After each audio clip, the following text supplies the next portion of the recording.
네, 로봇공학 2023년 2학기 시작하겠습니다. 오늘은 이제 네 번째 주로서 첫 번째 시간으로 제조 로봇에 대해서 다뤄보도록 하겠습니다. 벌써 네 번째군요. 네, 시간이 빨리빨리 가고 있습니다.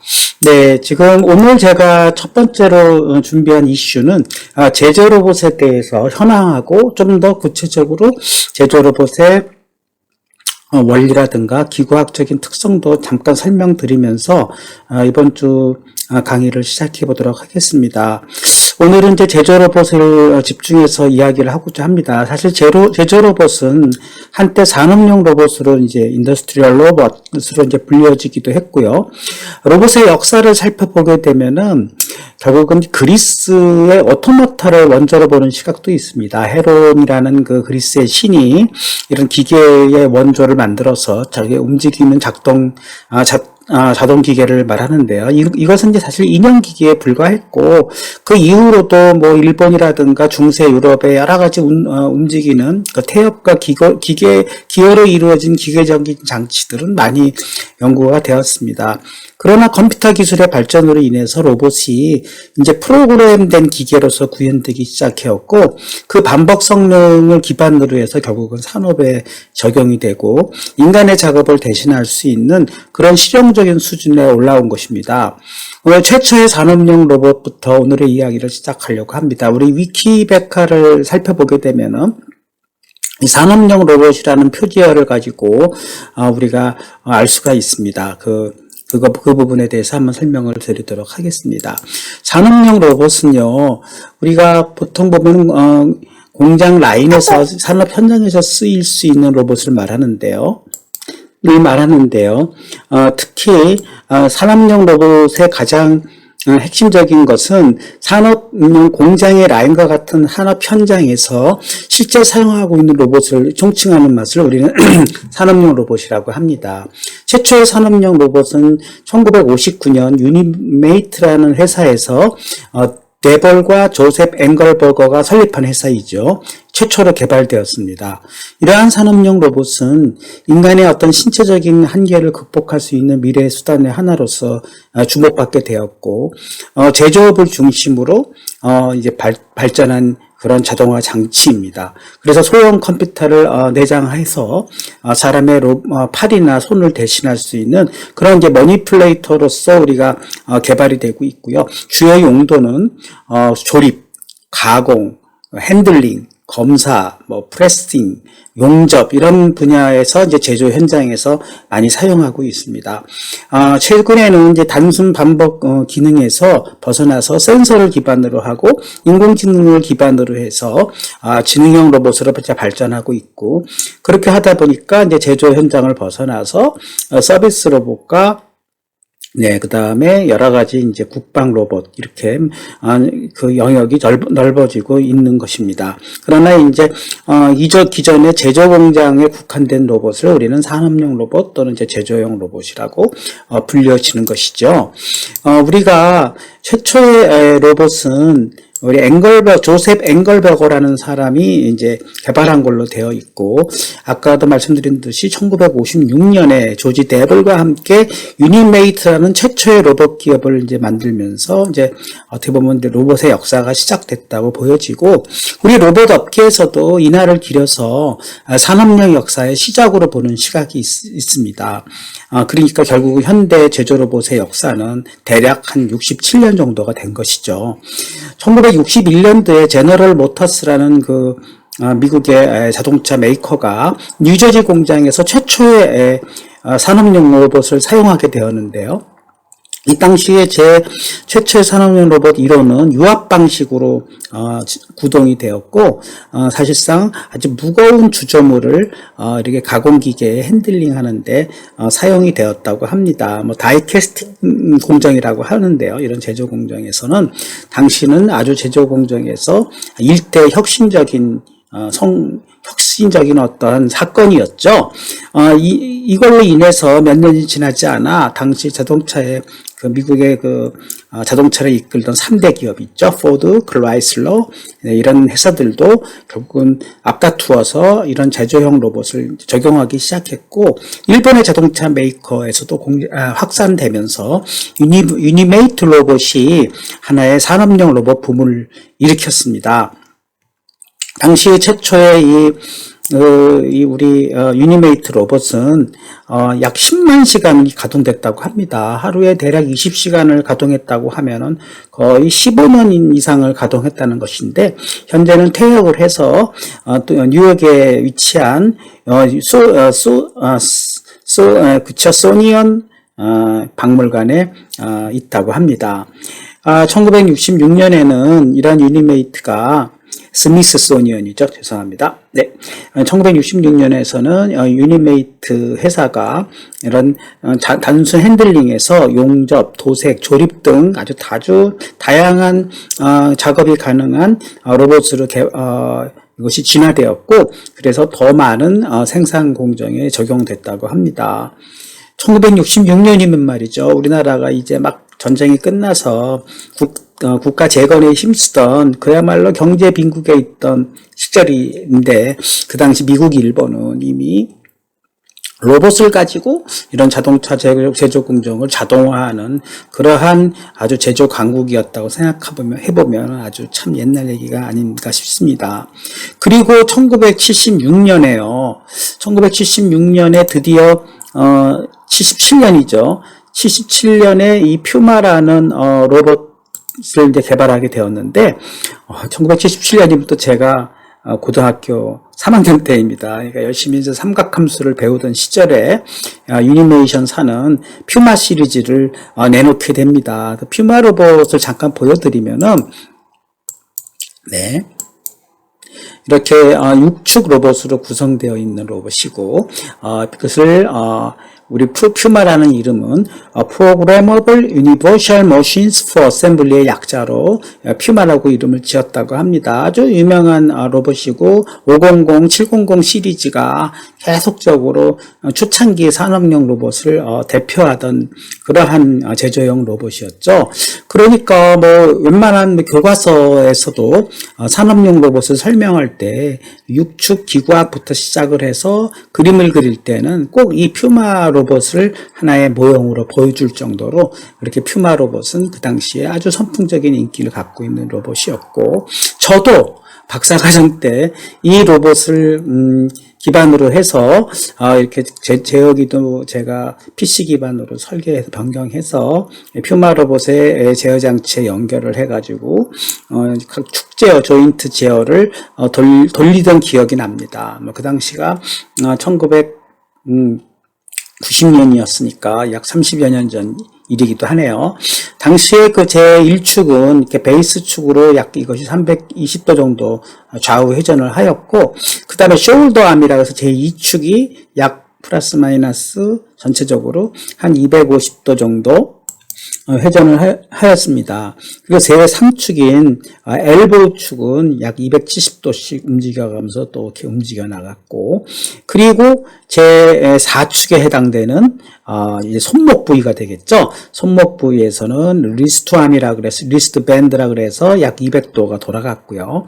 다시 그 부분이 또 플랜스라는 걸로 해서 조인트가 돌고, 리스트 로테이션, 네, 리스트 로테이션도 돌고, 리스트 로테이션이 제4축, 리스트 밴드, 다시 또 한번 트위스트, 네, 이렇게 해서 제3축이 돌았던 것 같습니다. 그러니까 위치로서 3축, 조인트로 또한 3축, 이렇게 약 6축의 로봇이 개발되었고, 결국은 위치의 XYZ, 그 다음에 방향에 또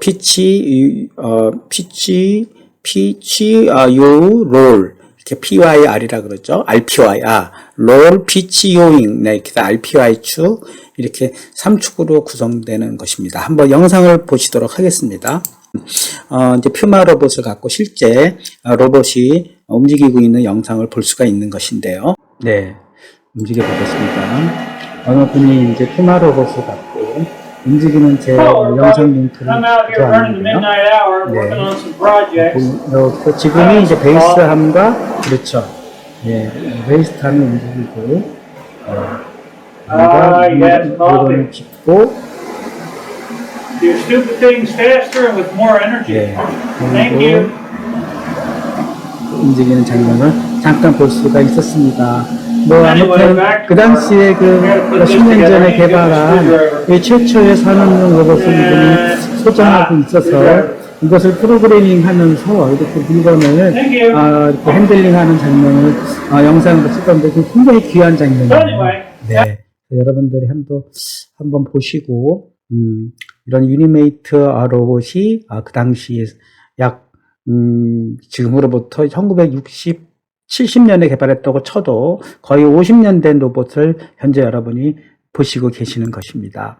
뭐 그렇지만 이제 뭐 우리나라도 그 사이에 계속 산업이 발전하고 또 이제 자동차도 만들게 되었고 최근에는 이제 로봇 쪽의 강국도 되어서 드디어 이제 이 50년, 60년 격차가 좁아지기 시작했습니다. 그래서 우리나라의 국산 로봇도 이렇게 자동차를 만드는데 이제 사용하게 되었죠. 당연히 그러면 우리나라의 로봇 또 한번 봐야 되지 않겠습니까? 이 60년 격차를 어떻게 극복하고 우리나라가 최근 20년간 로봇에 적극 투자를 하면서 국산 로봇이 나오게 되는지 물론 저도 그 기획 과정에서 적극 참여해서 우리나라의 국산 로봇이 개발될 수 있도록 저도 이렇게 기여를 했다고 생각합니다. 보도록 하겠습니다. 네.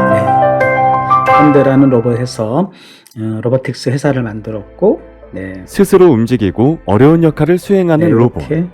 그런데 어떻게 작동할까요? 이번 시간은 로봇의 구성과 원리를 알아보겠습니다. 네. 로봇 탐구생활 2화. 뭐 이거는 좀 구조편. 그냥 어떻게 보면은 그냥 네, 그럼 보시죠. 로봇이 현대 로보틱스의 산업용 로봇 네, 용접에 HS220입니다. 국내 최대 판매 로봇입니다. HS220이 최대 판매라고 먼저 합니다. 외관을 살펴보겠습니다. 베이스 바디, 로우 프레임, 어퍼 프레임, 암, 리스트 바디, 리스트 홀더 6부분으로 나눠진 링크가 모여 이름은 로봇이 아까의 됩니다. 휴마 로봇하고 약간 그렇다면 다르네요. 로봇은 그렇지만 어떻게 움직일 수 똑같은 있을까요? 원리로 구성되고 로봇 있습니다. 관절에는 사람의 근육, 네. 로봇에게는 동작 속도와 가반 하중에 맞닿아 있는 구성 매우 정밀해야 합니다. 그래서 감속비를 높여 정밀도를 높일 수 있는 감속기가 서버모터에 연결되어 있습니다. 네, 뭐 이 정도로 해서 여러분들이 이게 이런 우리나라 국산 로봇들도 이렇게 직접 로봇을 제작하고 또 로봇의 원리도 설명하는 그런 영상을 제작하고 있는 것으로 확인해 볼 수가 있습니다. 네, 저는 뭐 지난번에도 잠깐 설명드렸지만 이런 BMW의 이건 또 외산 로봇, 큐카 로봇인데 그걸 가지고 또 로봇 제조 현장을 한번 보여드린 적도 있죠. 이것도 한번 자세히 살펴보게 되면은 여러 가지 동작들, 용접을 한다든가, 이렇게 아크 웰딩을 하는 것이죠. 용접을 하는 현장이라든가, 그런 다양한, 이것은, 그렇죠. 아크 용접을 직접 눈으로 보면 큰일 납니다. 이것은 항상 열악한 환경인데 이것을 이제 로봇들이 대신하고 있는 장면들을 보여주고 있죠. 그리고 보통 이러한 로봇들은 지그라고 하는 자동차 장비랑 같이 연동을 해가면서 자동화 공정을 수행하고 있고 또 역시 이것은 점용접이라고 그래가지고 똑같은 용접이지만 고압에 전압을 걸어서 이렇게 리벳을 이렇게 닦는 이런 것은 이제 용접 또 이제 스팟 용접이라는 기술을 사용해서 이렇게 다양한 공정에서 용접을 수행하고 있습니다. 뭐 조금 더 이 영상을 이제 나중에 보시게 되면은 이 영상에 대한 링크를 제가 한번 보여드리도록 하겠습니다. 네, 그 장면을 좀 더 상세하게 보도록 하겠습니다. 제가 여기 지난번에도 한번 설명드렸듯이 첫 번째로는 이제 이것은 차체를 조립하는 장면을 보여주고 있죠. 앞에 보드의 그쵸 대시보드라고 그러나요? 네, 보드를 조립해주는 장면을 보여주고 있습니다. 네, 보넷이죠, 보넷을 조립해주는. 전용 기구를 사용해가지고 로봇을 정밀하게 보여줍니다. 자, 이것은 일종의 이제 금속 가공을 열 처리하는 장면을 또 보여주고 있습니다. 그래서 다양한 우리가 이 로봇을 사용해서 공정에서 어떤 식으로 로봇이 활용되는가를 잘 볼 수 있는 장면이라고 생각이 됩니다. 네. 또 한번 그 다음 장면을 보게 되죠. 네, 이렇게 열 처리하는 장면. 이렇게 해서 로봇을 사용해서 이런 표면에 이 열 처리를 이렇게 해주는 장면을 보여주고 있습니다. 이렇게 무거운 것을 핸들링하고 여기서부터 철판을 펴나가는 공정에서도 이건 전용 기계에 불과하지만 그것을 이제 커팅을 해가지고 이것은 어떤 식으로 프레싱이라고 그러죠. 프레싱을 해서 원하는 공간을 이렇게 만들어내고 그것이 이제 로봇이 핸들링해서 이런 데 손이 끼기라도 하면 큰일 나지 않겠습니까? 그러니까 로봇이 실제로 이렇게 플래싱 공정을 거쳐가지고 로봇의 모양이 만들어지게 되면은 그것을 또 이렇게 크레인에 의해서 그것을 움직이고 그것들을 여러 가지 공정에다가 하기 위해서 로봇이 원하는 위치에다 그것을 가져다주는 로크 플레이스를 해주고 이것은 스파 종접이라고 그러죠. 이렇게 해서 스파 종접을 통해서 일종의 사람이 옛날에 일일이 손으로 용접을 해서 차체를 조립하는 공정을 여러 대의 로봇이 사용해가지고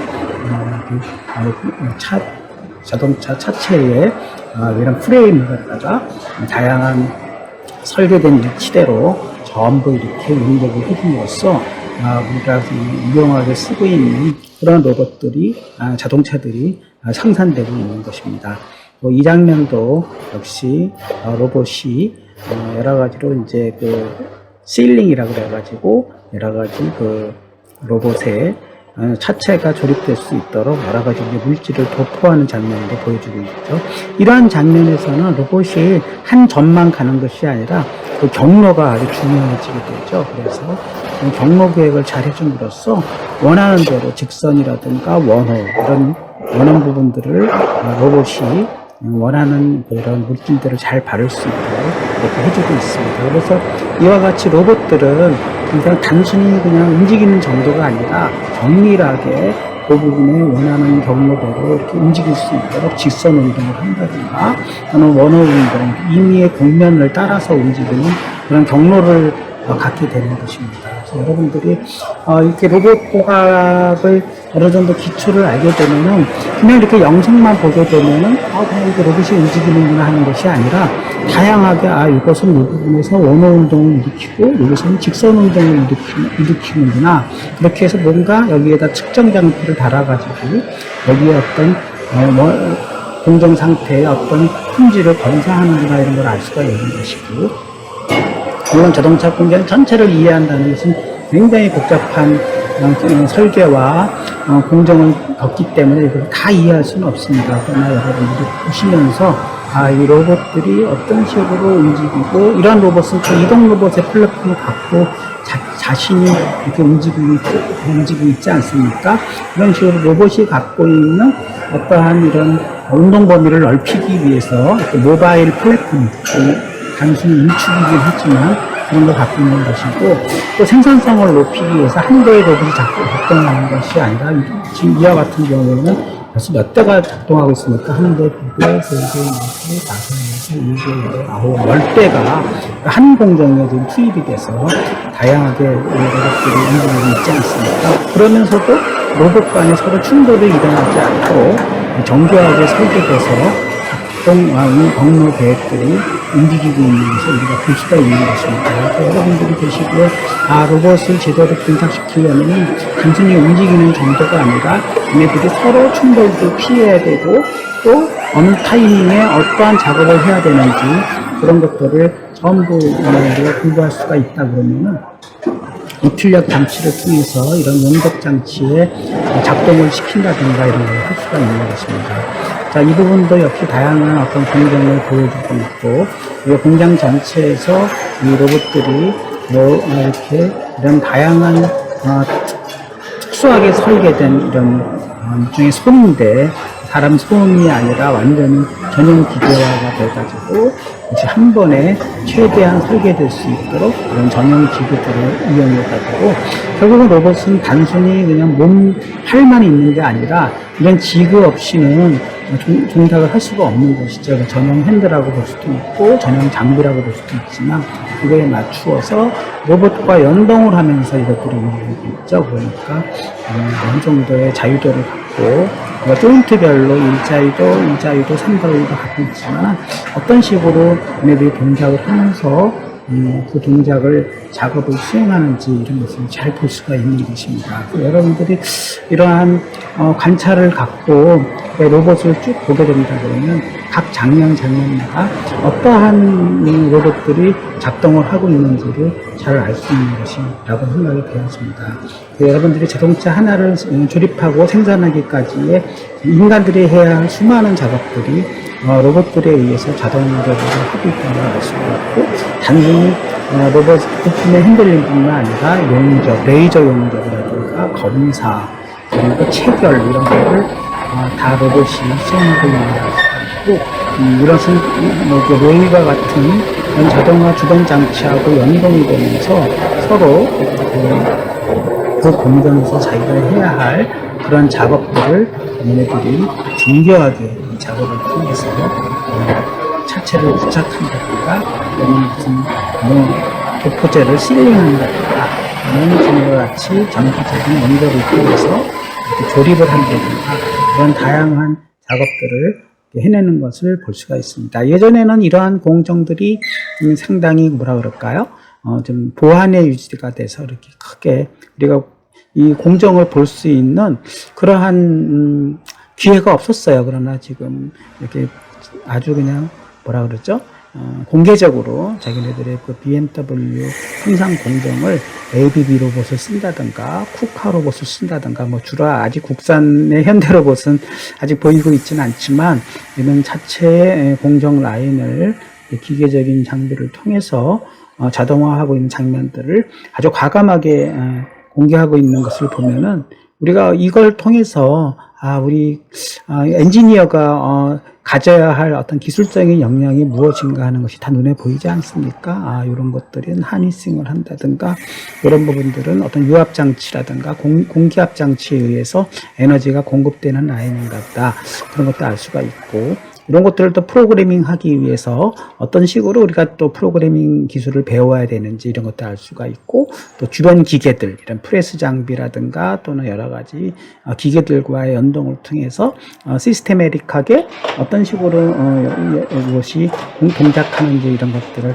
자세히 볼 수가 있을 거라고 생각합니다. 이것은 스크링 해주는 장치인 것 같고, 이런 볼트라든가 이런 것들을 어떤 식으로 돌려가면서 조립을 하고 있는가 이런 것들을 잘 보여주고 있습니다. 여러분들이 이런 유튜브를 자주 이렇게 보시면서 이게 각 공정에서는 어떤 식으로 공정들이 자동화가 되고 어떤 식으로 제품들이 생산되는구나, 이렇게 생산될 때 비로소 여기서 제조되는 그러한 제품들의 경쟁력이 올라가는 것이죠. 단순히 예전에 그냥 우리가 60년대 70년대 인간의 작업자에 의해서 조립되던 장비가 이와 같이 가공, 조립, 지금 검사 장면을 보여주고 있는데요. 3D로 검사를 해서 제대로 생산이 되고 있는지, 무슨 도장 장면이네요. 아예 그냥 로봇을 그냥 뭐라 그러죠? 페인팅 풀에다가 빠뜨려 가지고 이렇게 도포하는데도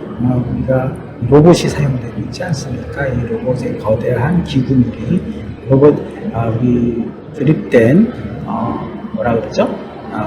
자동차 전체를 담궈 가지고 페인팅해주고 도장해주고 그런 장치도 보여주고 있습니다. 물론 아까 말씀드린 클리닝 장면일 수도 있고요. 로봇들이 로봇을 시키고 있고, 전부 로봇에 의해서 이런 뭐라 그러죠? 일종의 도장 작업도 도장건에 의해서 페인트를 칠해 준 겁니다. 이런 부분들이 인간이 손으로는 그리 할 수가 없는 것이죠. 여기서 속도를 줄인다든가 거기서 멈춘다든가 하면 페인트의 품질이 제대로 올라가겠습니까? 정교하게 페인팅이 되는 인간의 기술들을 전부 로봇에 의해서 프로그래밍을 해가지고 열 처리를 하고 이렇게 해줘야 우리가 원하는 반짝반짝하고 멋있는 이 로봇이 자동차가 생산될 수가 있는 것이고, 이런 장면 하나하나를 우리가 보면서 로봇의 기술이 어떤 식으로 발전하고 있는 것을 잘 볼 수가 있는지. 저는 로봇 공학자로서 이런 로봇을 보면서 이것들을 어떻게 프로그래밍하고 이 운동역학적으로 어떤 식으로 이 순간에 속도를 어떻게 내고 거리는 어떻게 떨어뜨려야 한다든가 이런 것들은 우리 로봇 하는 사람들이 알 수가 없어요. 그런 것은 도장 전문가들이 이때는 이런 속도로 이 정도 거리를 가지고 이런 압력을 가지고 도장건에 페인트를 뿌려줘야 아주 정밀하게 도표가 되고 어떠한 제품이라도 똑같은 품질을 갖고 그쵸 이렇게 로봇이 자동차가 생산될 수 있는 것을 알 수가 있는 것입니다. 그래서 여러분들 이렇게 제조 로봇의 오늘 주제를 가지고 아주 적정한 이러한 영상은 지금 보여드린 이러한 BMW 자동차 제조 라인을 보여주는 이 데모 비디오를 가지고 해주고 있고, 뭐 결정적인 순간에는 역시 인간 작업자도 참여를 하고 있지 않습니까? 그래서 인간 작업자와 로봇이 서로 협업을 하면서 이렇게 그 자동차 안에 정밀 조립을 한다든가 하는 것은 아직까지는 또 인간의 손길이 필요한 부분도 있습니다. 아직 이런 부분들은 아직 완전 자동화가 안 되는 이유는 일단 힘이 들어가고 그쵸. 그 다음에 아무래도 좀 더 불확실한 환경, 의자라든가 이런 것들의 위치는 아직까지 로봇이 센서에 의해서 판단하는 기술이 좀 떨어지기 때문에 인간의 협업이 필요한 것인데요. 저는 뭐 기술의 발전으로 인해서 이러한 작업들도 자동화가 될 날은 저는 멀지 않았다고 봅니다. 아무리 힘든 작업들도 인간들이 전부 자동화할 수 있도록 이렇게 여러 가지 기술들을 적용하기 때문에 결국은 앞으로 뭐 3, 4년 내에는 전 공정이 완전히 이렇게 자동화 장비에 의해서 생산될 것이라고 저는 여겨집니다. 그래서 우리가 과목을 통해서 이 로봇공학 응용이라는 과목을 통해서 우리가 얻을 수 있는 것은 단순히 현재의 기술에서는 로봇 기술만 갖고 되는 것은 아니고 협업이 필요하다. 인간과의 협업도 필요하고 또 좀 더 센서 기술이 동작이 돼서 더 복잡한 환경을 인식할 수 있는 기술도 필요하고 또 로봇이 모든 걸 다 할 수가 없기 때문에 가공기계라든가 용접기계, 도장기계 이렇게 주변 장치와의 기계와의 시스템 연동도 필요하다는 것을 확인할 수가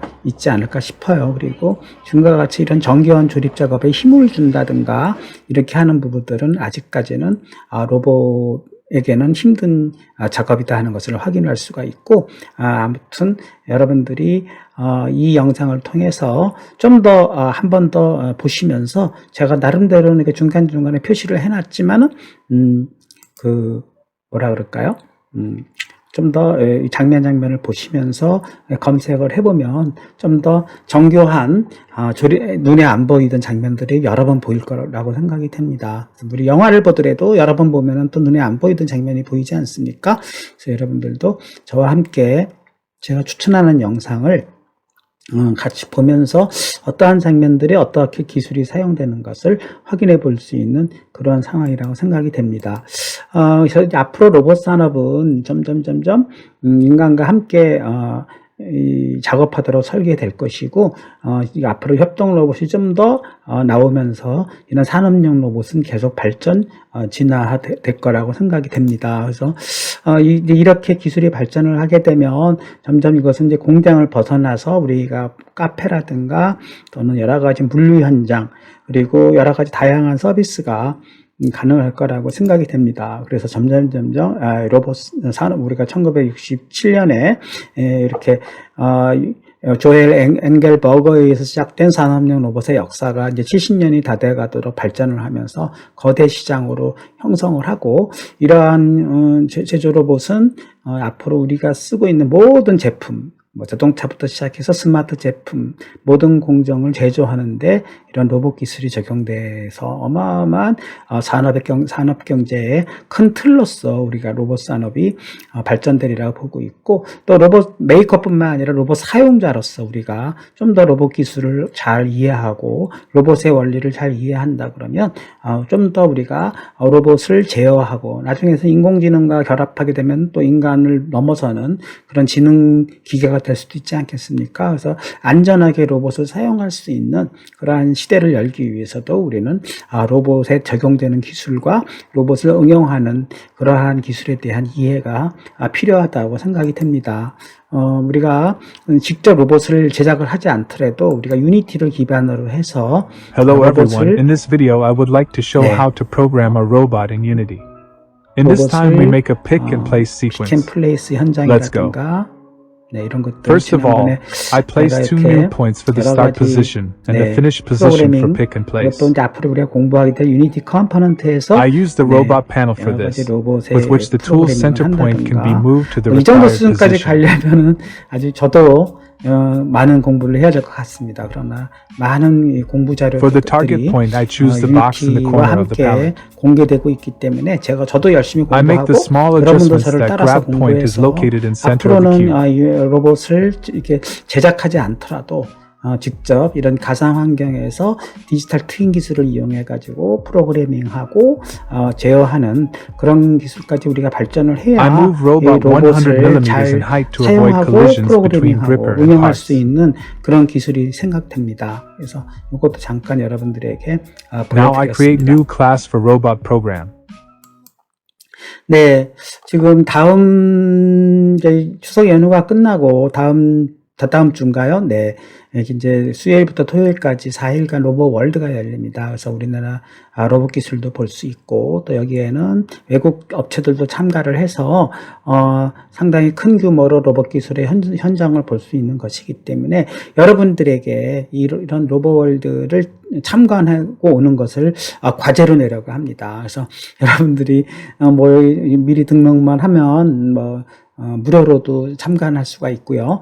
가셔서 직접 눈으로 현장으로 각종 로봇들의 기술들을 담아오시기 바라겠습니다. 방법은요, 이렇게 제가 한 10년 전에 학생들한테 한번 시켰던 2014년이군요. 9년 전에 영상을 잠깐 보여드리면 학생들이 직접 이렇게 참관 동영상을 제작해서 그 당시에도 유튜브로 제가 올리도록 해가지고 애들이 보고 느낀 그런 영상들을 직접 교육용 로봇 부품 위주로 이 친구들은 찍어왔는데 실은 로봇 여러 가지 로봇들이 그 당시에 들어왔었죠. 그래서 기계에 작동하는 로봇이라든가 또는 주로 이제 이런 영상뿐만 아니라 직접 적용하는 영상들도 많이 있습니다. 그렇죠. 이렇게 로봇들이 현대 로봇에서 보이는 것 같은데요. 네, 직접 우리가 아까 BMW 현장에서